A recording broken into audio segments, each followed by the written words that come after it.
Remember to subscribe to our YouTube channel at NDN Nigeria.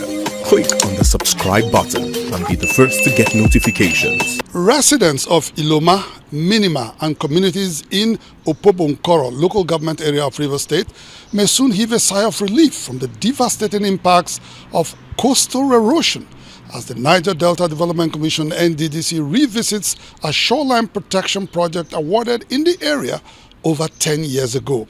This follows a hint given by a Rivers State representative on the board of the Nddc, Dr. Chukwudi Dinkpa, recently when he visited the affected communities to assess the extent of damage caused by the erosion.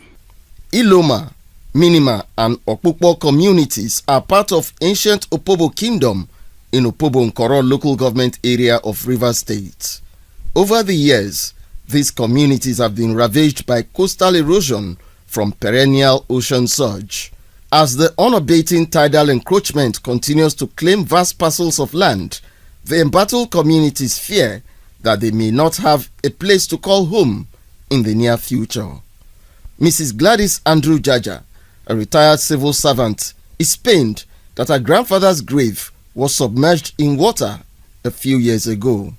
We used to play all over here. There were houses here. All are gone.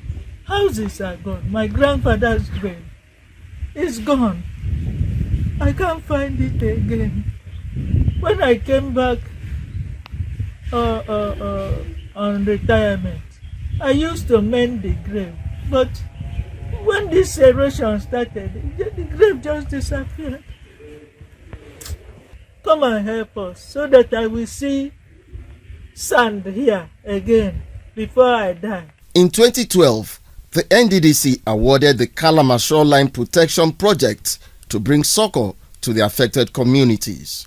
Unfortunately, the project has been stalled for 11 years.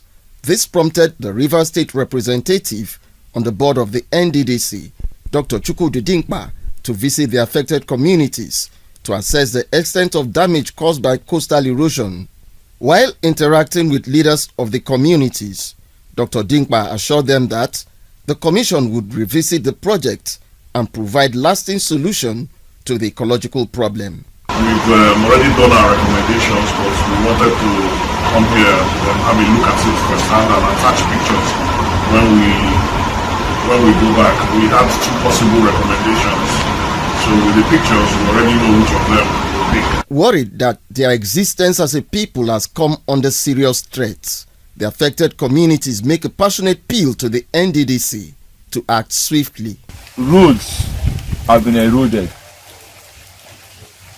Our churches are under threat. Schools are under threat. We beg, we appeal that the Nddc should do all they can to come to our rescue. We don't say Messiah now don't come to us. The Messiah now which people God don't bring this present government of this Nddc now come to us. So they beg, say may they help us. Come do this and feeding for us to save our land. In May last year, former President Muhammadu Buhari directed the Nddc to terminate all unexecuted contracts awarded from 2000 to December 2019, for which contractors received advance payments but did not mobilize to site. The directive compels erring contractors to refund payments received through the Central Bank of Nigeria and mandates the Nddc to complete key projects that had been stalled for no fault of contractors. Intended beneficiaries of the stalled Kalama Shoreline Protection Project in Opobo Kingdom are indeed excited that help is finally coming their way, and they want it as soon as possible. Inside the Niger Delta,